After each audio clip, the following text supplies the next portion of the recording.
The ether. A fertile plain of existence, in which a master cultivator navigates an ocean of stars. With him, his apprentice, a young mage who will soon discover all is not as it seems, as he unveils the tales of the verse.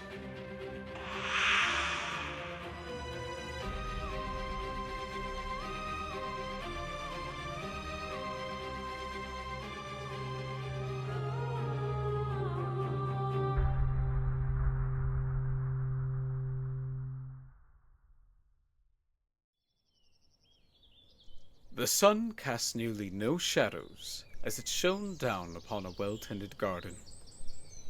The gardener, a man who radiated with a humble confidence, gently extracted a fine bushel of carrots as he worked the soil.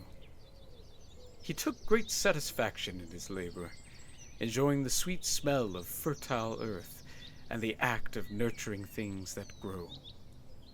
He was a mighty man, with striking green eyes, almost like emeralds from deep within the earth.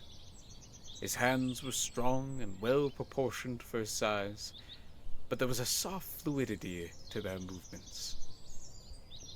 As he went about his labors, he wore a subtle smile. Truly, this was a perfect day, the kind where he wouldn't desire to be anywhere else. Next to the garden stood a humble abode, made of stone, wood, and thatch. It sat in the shadow of a great citadel that reached high above. This was the tower of Aeternitus, and he was the keeper of its gates.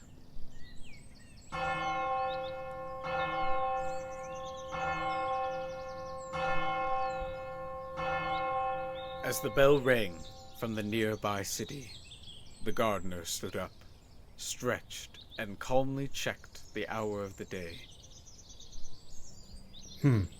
Just about noon, He remarked to himself. In spite of the time, the gardener decided to go back to his work and finish the row he had started.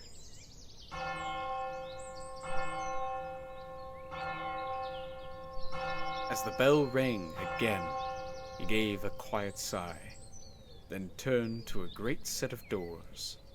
Standing opposite the doors, the gardener went down a short path, casually approaching them as if he had done it 1,000 times before. A well-crafted set of iron handles hung from the door.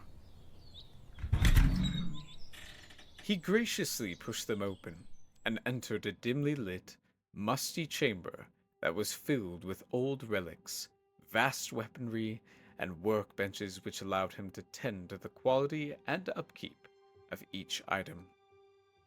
Yet, as he entered, he passed every weapon and tool, approaching a suit of armor at the back of the room.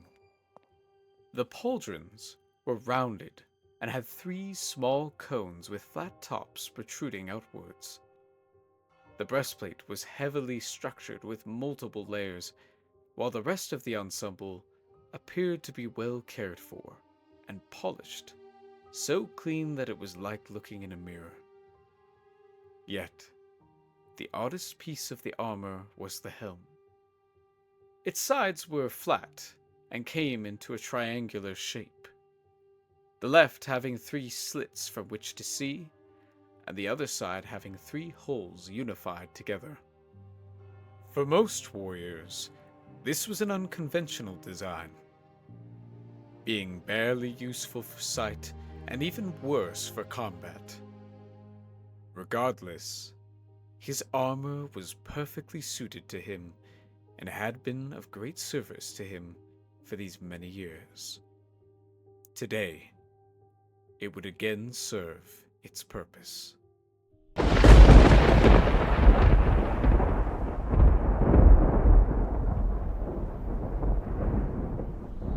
A great swirling storm brewed outside the wall of the city.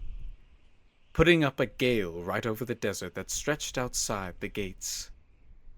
Below, a great army approached the city, hailing from the east, led by a pale, gaunt-looking figure who rode upon a frightening steed, not unlike a horse. Unlike a horse, it carried a pair of ram-like horns and crimson bright eyes. This difference magnified its already menacing appearance. Wearing black metal armor with protruding spikes and a dark flowing cape, the dark figure was known as Creel Moore, and he was a warrior who had walked a life of death. Behind him followed a monstrous horde of large, humanoid-like beasts. Though they were all of one species, they varied in shape and size. Some carried wings like bats, while others were hulking figures with clawed fists and gnarled teeth. And almost all had great horns like spears reaching high into the air. The sea of beasts roared so much that it overtook the sound of the bell. With the raise of his arm, the entire procession halted and fell silent.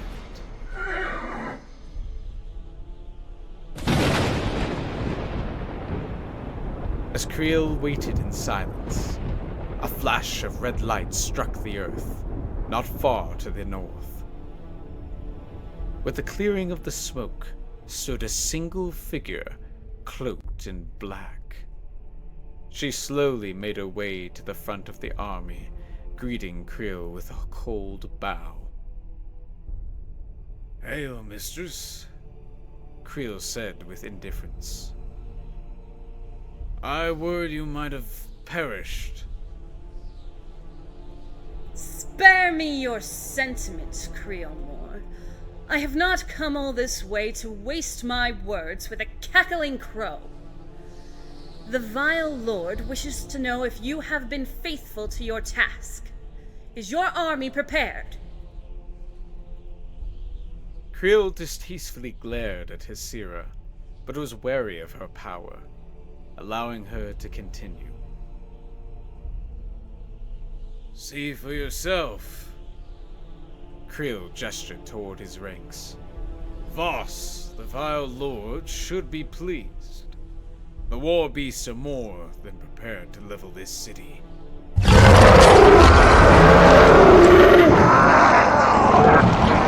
Silence, you fools! Hesira's voice echoed across the desert. I told you already.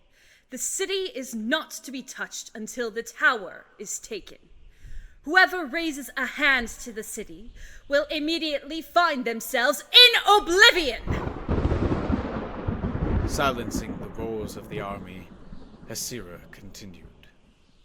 We must first take the tower.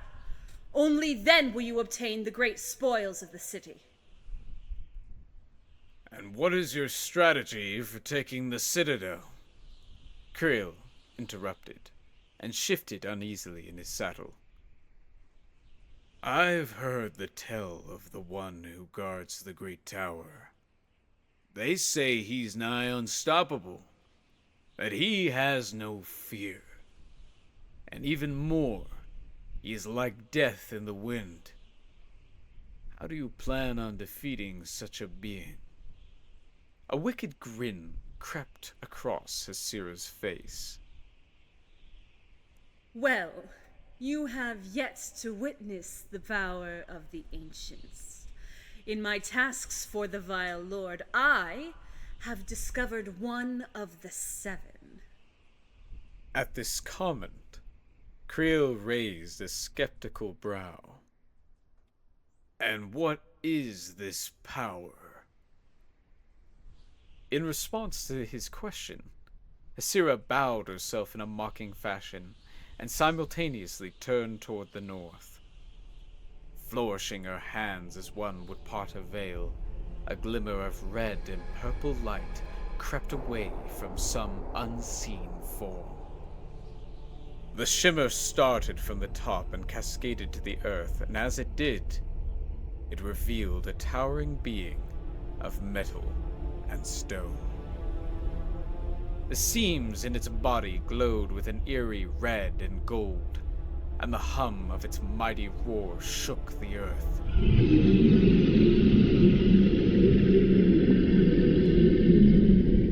Its exterior was like an ancient tablet, written with a multiplicity of symbols and shapes engraved upon it, and it dragged a mighty sword the size of a tower. A wave of shock and awe swept through Creel and his ranks. Am I to believe this Titan is necessary? We have 10,000 at our disposal. Not even the greatest sorcerers would dare challenge such a force. Filled with anger, Aeternitus quickly replied, Do you know what this is? You have no idea what price I paid to resurrect this child of the awakened, and to gaze upon the power of the seed itself. I have given my own eyes to witness such radiance. I will give what is necessary to complete my task. Creel was skeptical of Aeternitus' zealous proclamation. If this warrior was as great as the legends told, then perhaps their overconfidence was premature. Come, Creel. Our host awaits. Upon hearing this, Creel brought a smooth, black horn to his lips and blew fiercely.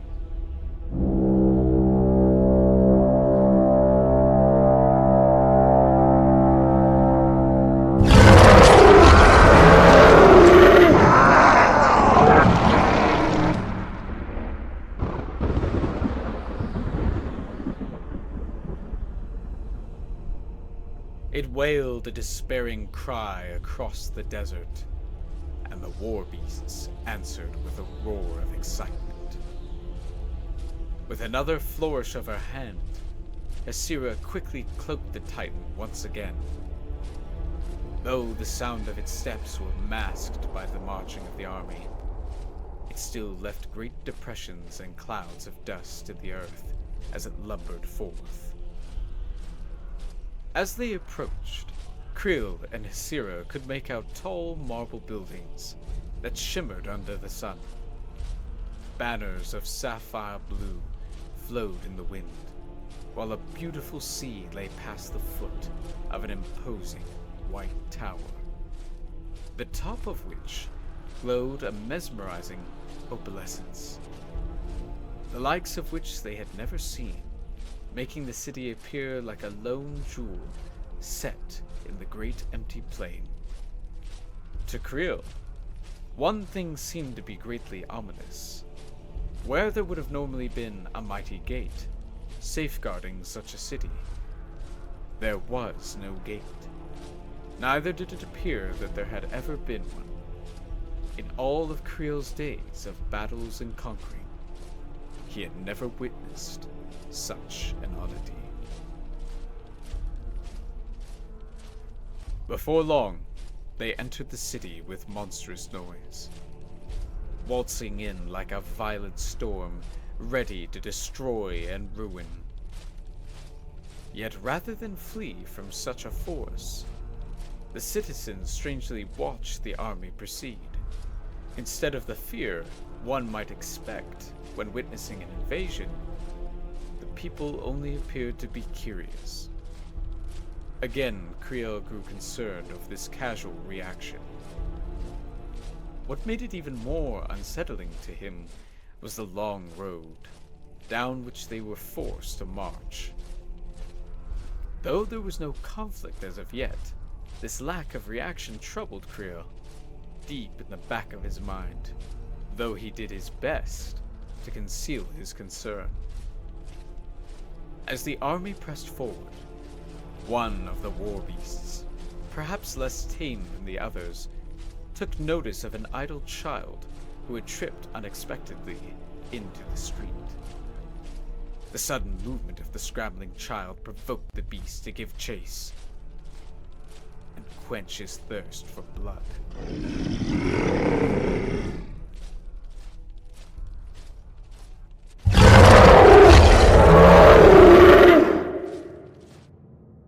As he broke ranks to strike the child with a taloned claw, and just before he made contact with the child's head, Creel noticed a simultaneous hum and a great flash.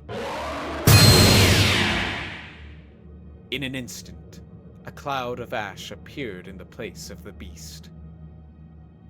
Oddly, it was the citizens who remained calm and unaffected, while the Dark Army recoiled and murmured in great displeasure.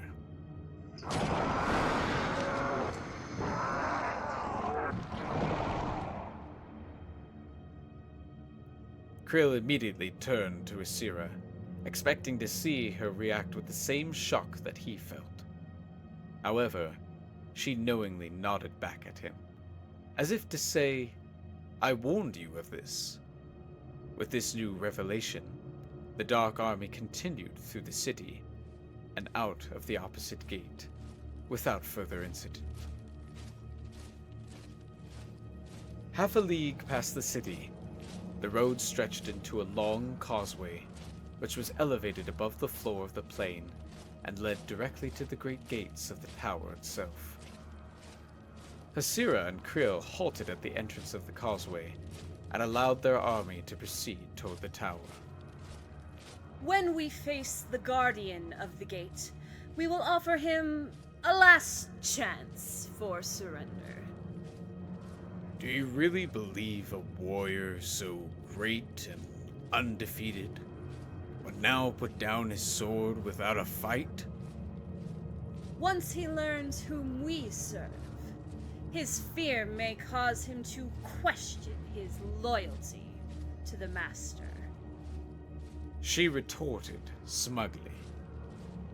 With resignation, Creel trotted his steed forward, falling in with his troops and making his way up to the ramp to the causeway.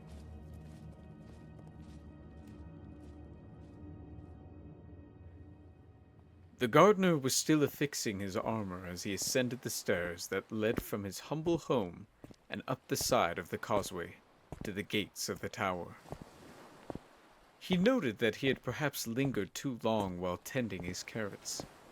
Certainly, his duty to the gate should take precedence, but he always found that taking time for himself before the breaking of the storm gave him more focus for the fight. As he entered into the view of the Dark Army, he was still adjusting the clasp on the strap of his helmet. As he took his usual position at the center of the gate, he looked across the sea of menacing creatures and said, I apologize for my tardiness. At this, Creel immediately turned to Aeternitus with an expression that clearly said, "What kind of man is this?" However, Aeternitus neither looked at or even acknowledged Creel's bewilderment. Her attention was completely focused on the warrior before them, intently eyeing his sword, which she suspected might hold the key to his power. In mock flattery, Aeternitus greeted the lone warrior. Hail, guardian of the gate! Bowing ceremoniously, she continued. Voss, the vile lord, sends his condolences, but offers you the gift of surrender. Surrender your post, and allow us to assume its guardianship. The gardener, undeterred by Aeternitus' challenge, simply stuck the point of his sword in the earth at his side and responded matter-of-factly. All who challenge the gate only sow their own destruction. Aeternitus' anger began to simmer as she heard these words, wincing at his remarks. You do not seem to understand, so let me make it a bit more clear. The vile lord himself demands you surrender the gate. or we will take the gate and your pathetic life. Remaining undeterred by her words, Ammon simply replied, Do what you must.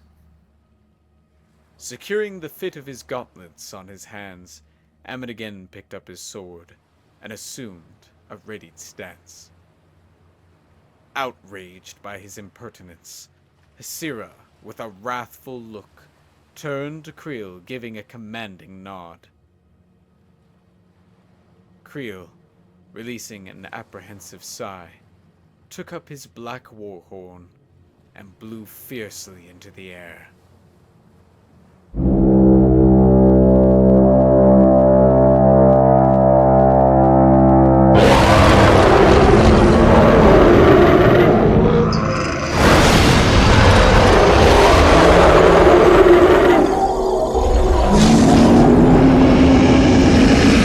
At this, the Dark Army roared in excitement, and within seconds, they charged forward, rushing towards the gate. The gardener remained standing, as if nothing had changed, remaining still with great calm as the army drew ever closer. Creel watched in anticipation, eager to see what this great warrior would do next. The war beast descended upon him, to within an arm's length, reaching out with ferocious claws. In that instant, the gardener's sword switched imperceptibly from his right to his left, severing the heads of the 8 foremost creatures, which crashed right before his feet. Creel gave a look of concern, unsure if his eyes deceived him. Continuing to watch and observe, Creel continued to study this great warrior's speed and skill. Although he wielded a large sword, the motion of the gardener's blade seemed to effortlessly move through the air, cutting down every wave of attack that attempted to slay him. Wave after wave, the war beasts advanced toward the gardener, trampling over the fallen corpses of already 100 slain. Continually the war beast attempted to reach him, but could get no closer than the length of his sword. The war beasts, thinking themselves clever and sneaking along the sides of the causeway, only found more death as they were spread around the gardener. To Creel, this appeared as if an invisible barrier was forming by the rapid motion of the warrior's sword. Growing concerned that they were losing the initiative, Creel turned to look expectantly at Hesira. What intrigued him was not just her grinning expression, but also the waving of her hands as she whispered an incantation. Red, violet, and black shadows formed between her fingers, slowly building into what looked to be a spherical shape, while producing a rhythmic hum that began to fill the air. Creel took notice of the ground where the corpses of the war beast lay, and noticed a strange vapor coming off their severed limbs, which began to take new shape. In a matter of seconds, new war beasts formed with each dismembered body part, sending forth even more legions towards the guardian of the gate. One by one, the piles heaped upon the causeway, and the thousands became tens of thousands. Before long, the gardener was buried in the mountain of slain war beasts, and Creel could see him no more. Well, finally, it's over. Let us... Before Hesira could finish, one of the war beasts in the pile began to move. This caused Hesira and Creel to cease speaking and examine the movement. Awkwardly, the creature's body squirmed out of the pile, revealing a pair of armored hands. Gripping the nearby limbs, it was the gardener who pulled himself from the pile of corpses and stood once again, unfazed by the events that transpired. Casually, he searched his armor for a moment and retrieved a small cloth from his side, wiping away the black blood that stained the visor of his helmet. The remaining war beasts rushed him in an instant, but this time, instead of dismembering his opponents, the warriors struck each of their hearts with precision until the last creature fell, from small to great. Creel felt a shadow of fear creeping from the back of his mind. Not only was the army laid to waste, but Hesira's power was effortlessly undone. Turning to Hesira once more, Creel looked to her for instruction, at which point he noticed her great displeasure. Feeling his scrutinizing gaze, Hesira turned sharply to Creel and pointed toward the gates. Finish him. Now! Hesira commanded. Creel was reserved as he nudged his steed forward. Taking one last look at Hesira as if to ask for assistance, she quickly demanded that he proceed. Now! As he approached the gates, Creel donned his helmet, which appeared similar to a black skull, and he unsheathed his crimson blade. I have slain many a foe, and those who even claim to be gods, he said, attempting to reassure his own convictions. I've hunted sorcerers, I've battled wizards, I've conquered cities and laid waste to insignificant nations. He paused, and with renewed confidence added, You would be a fool to think that I would be so easily defeated. Without hesitation, the warrior replied, I will give you an honorable death. A moment of doubt crept into Creel's mind, but he quickly replaced it with anger, scolding the thought as merely a tactic used by the warrior in order to weaken his resolve. Creel charged forward and roared in anger, his sword at the ready. The steed lowered his head, attempting to ram the warrior, but inches from impact, the gardener stepped to the side, dipped down, and gripped the ankle of the beast, simultaneously pulling the creature up and flipping it over. Creel, flying through the air, flew off the beast, and bracing his own fall, he jumped to his feet. The steed, however, landed on its back, breaking its neck, as it rolled from its own momentum. Creel immediately charged forward, engaging the gardener as their swords clashed. Each strike was quicker than the last. Creel wielded his sword with such skill and finesse that even a great warrior would have no chance at repelling his blows. And yet, the gardener somehow met each blow with deflecting precision. Creel fought valiantly. However, every swing of his blade gradually diminished his strength. In an attempt to throw the warrior off balance, Creel quickly pulled his own head back and attempted to knock his opponent's head with his helmet. Yet again, the warrior anticipated his move, and Creel was met with an impact to his own helmet. Knocked off balance, Creel stumbled and fell to his side, causing his helmet to fly through the air and clatter over the edge of the causeway.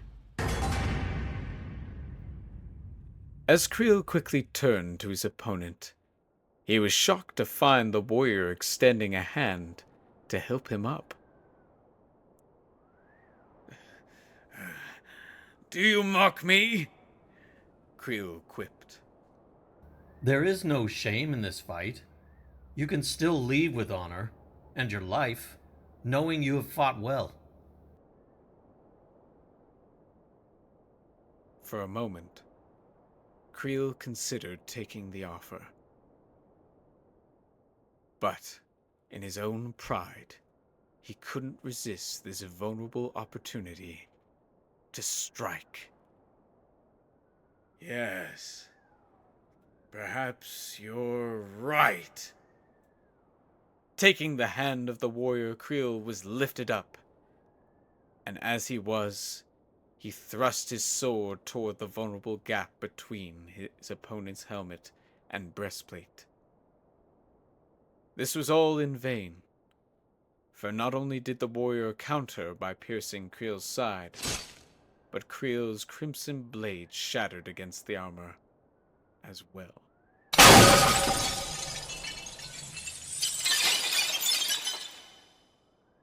As Creel drew his last breath, the gardener eased him to the earth and whispered,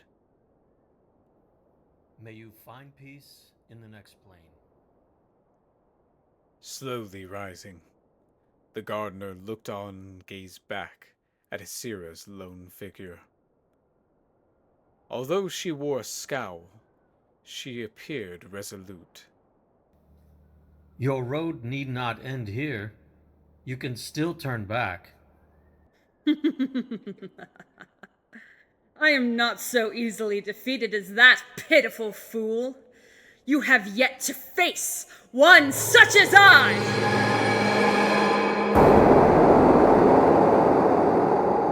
As Asira said this, a wave of her hand revealed the child of the awakened, towering over the north of the causeway. The Titan roared with power, lifting up its sword and brought it down with all force upon the gardener.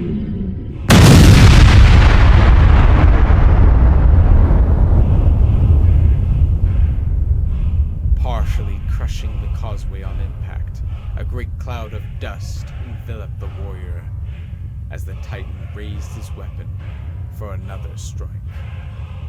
All the while, the sound of Asira's laugh echoed off the walls of the gates.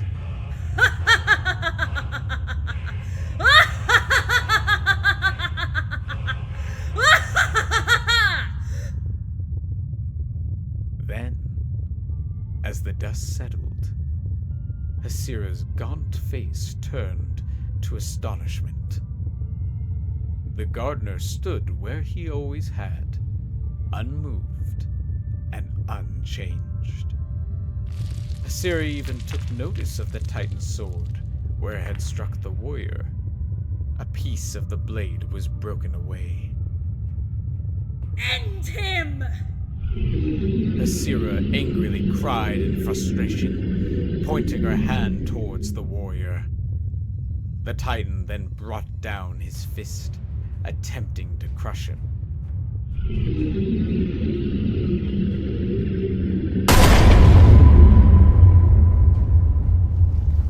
But anticipating the second strike, the gardener swiftly maneuvered to the right and avoided the blow. Quickly he rose and climbed upon the great hand and up the Titan's arm.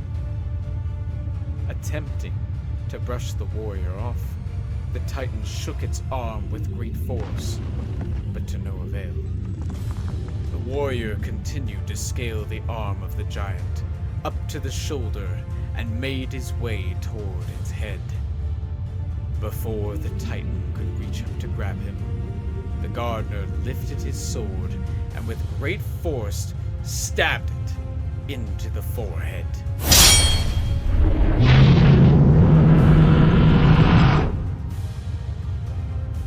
The monster roared with a mournful cry, leaning to its side, then crashed alongside the causeway.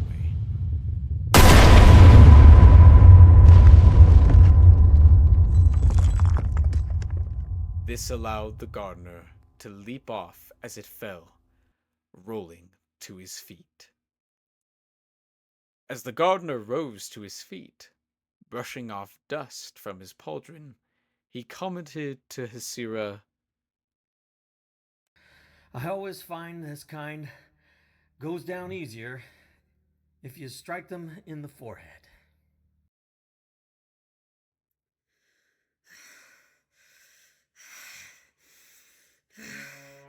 You will pay!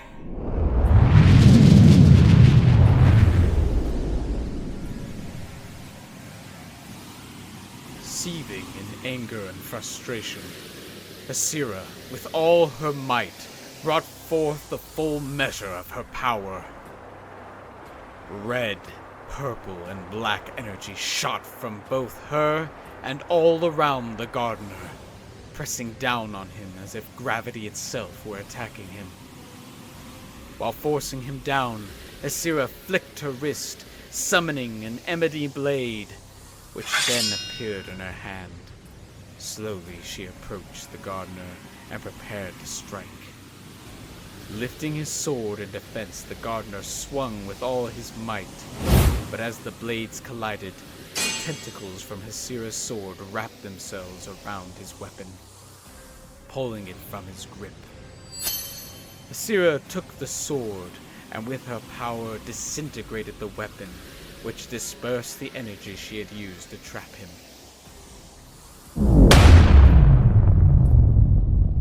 With this, she cried out victoriously. Finally,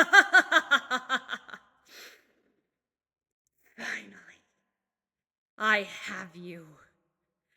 She announced zealously. Your power is undone, and you are finished! With great speed, the dark energy returned and began to crush the gardener once again. Pressed down on one knee, he felt the causeway begin to collapse from under him, feeling the great force from Hasira's power. Encouraged by his seemingly imminent defeat, Hasira moved closer. Her arms stretched out and her fingers twitching with energy. She attempted to end him. He could see his gaze was cast down, encouraging her to move closer to bring his demise. You should have taken my offer. Now you will... Before she could finish, she was surprised by a hand reaching from the suppressive cloud, which grabbed her by the wrist. Losing her concentration, the energy began to dissipate, and the warrior replied, You should have taken mine. Suddenly, the warrior twisted her arm, forcing the energy to disperse.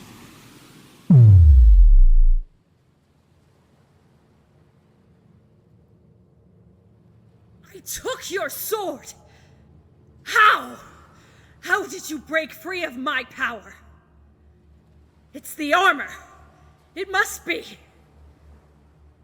As he continued to hold her by the wrist, he wore an expression of pity. The power was never in my sword.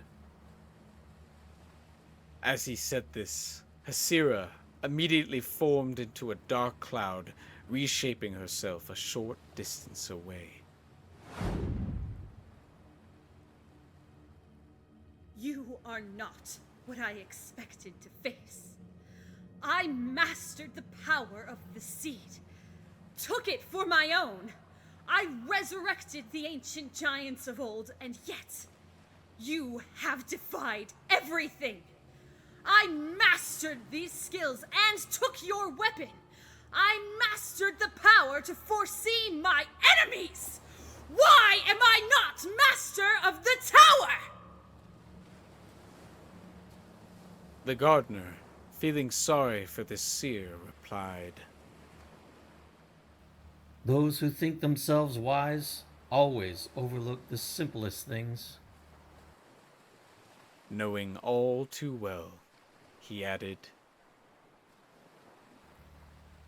In your pursuit of mastery, you overlook the most important thing, mastering yourself. Her pride wounded, and defeat weighing heavily over her, Hasira cried out, Was will have the tower, and he will overthrow the master! Voss. Poor Voss. The gardener reflected almost to himself. Always wanting more, always obtaining less. He will come! She countered. He will destroy you, and I will return with him! Hasira said as she crept away. The gardener, hearing this, replied, And I'll be waiting for him. Back in his garden, the strange warrior had returned to finish the row of carrots he had started earlier. Having put back his suit of armor, he wore a pleasant smile as he felt the soil in his hands once again. As he finished pulling the final carrot, he heard footsteps descending the stairs that led up to the causeway. The gardener waited until the steps reached the bottom and crossed the grass. It was then he finally acknowledged his visitor and greeted him with a friendly smile. Good evening. He brushed the soil from his hands with a nearby cloth and extended a warm hand. I'm Ammon. He said respectfully. I'm Horace. Horace Penn. Horace, returning the gesture, shook his hand and smiled back. Ah, yes. I've heard a lot about you. The master informed me that you would be coming. Horace, not surprised, simply replied, People always seem to be expecting me wherever I go. He asked me to deliver this. Horace lifted a violet bolt of cloth, which concealed a long, slender object, and handed it to Ammon. Taking his time as he unwrapped the cloth, Ammon pulled forth an ornate sword, sheathed in a scabbard of fine leather. Wearing a look of satisfaction, Ammon said, He always knows what we need, doesn't he? Horace was pleased with Ammon's reaction, and remembered one other thing that the master wished for him to deliver. Oh, and before I forget, he also sent this. Retrieving a small, dark green pouch hanging from his belt, he handed it to Ammon. A look of sheer delight swept across Ammon's face, and his eyes lit up like an expectant child. Is it really? Taking the bag in hand, Ammon opened it up and peered inside with curious eyes. Oh, but it is. I've waited some time for this. Horace wondered greatly what the master could have sent that overshadowed receipt of such a marvelous weapon. Perhaps a magical mineral or powder of some kind, but he restrained himself from inquiring about it.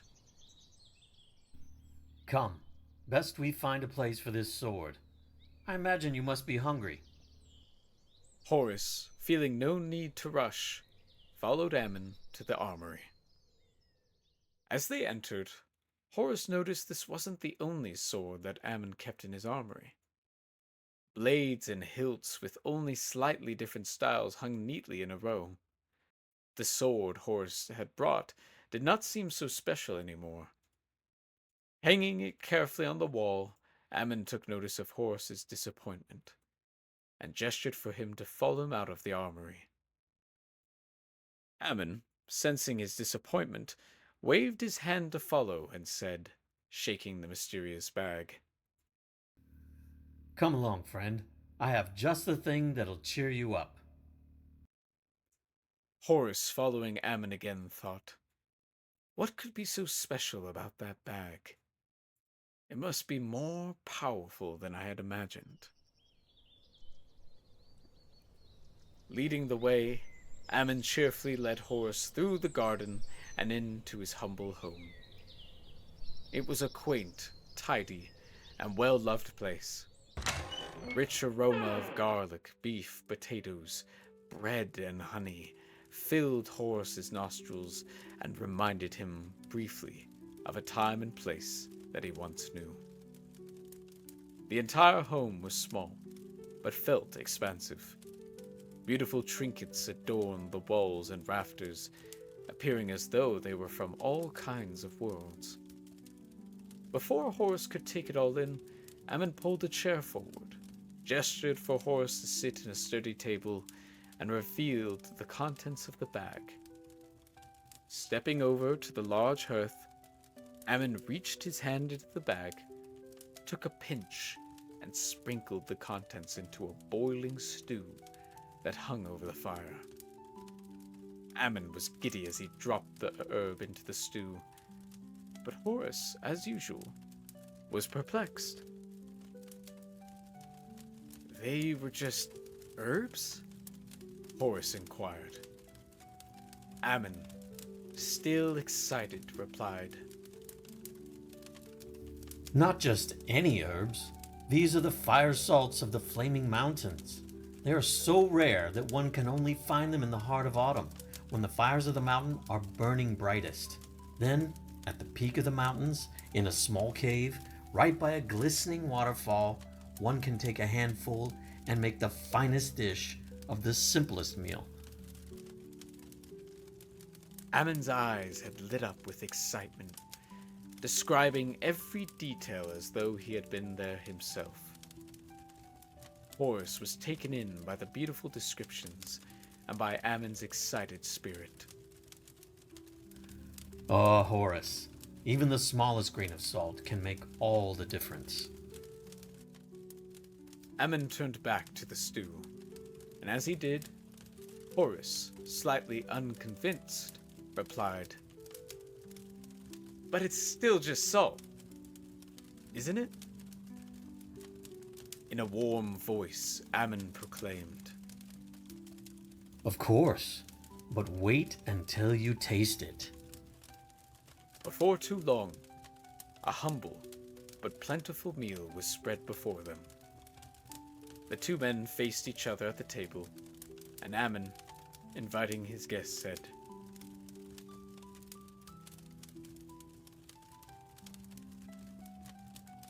As the warm broth touched Horace's lips, his eyes widened, and a great sense of comfort washed right over him. Ammon, seeing his reaction, announced, Go on, give it a try. Horace conceded and replied, You're right. I've never tasted its equal. Uh-huh, see? What did I tell you? It's good, isn't it? The rest of the evening they sat laughing, visiting, and swapping stories of the great adventures they had been on some time ago. I have to ask, Horace interjected. What happened along the causeway? It looked like there was quite a conflict before I arrived. Ammon, still smiling, said briefly, Oh, it was a typical incursion. A few thousand, I believe. They always seek the secrets of the tower, but they're never prepared to pay the price. Such is the duty of my calling, but I find the best things in life are a warm hearth, good food, and good company. Ammon said, gesturing toward Horace. In the midst of saying this, Ammon asked, But enough small talk. What of you? How are things in the service of the Master? Horace reflected deeply on his recent assignments. I feel as though I've learned much, but I haven't spent much time mastering my skills as a mage. At times I wonder if I'll ever live up to who I'm supposed to be. Ammon thoughtfully considered Horse's response and replied, Often it is those who think themselves wise that always overlook the simplest things. Once again, he said,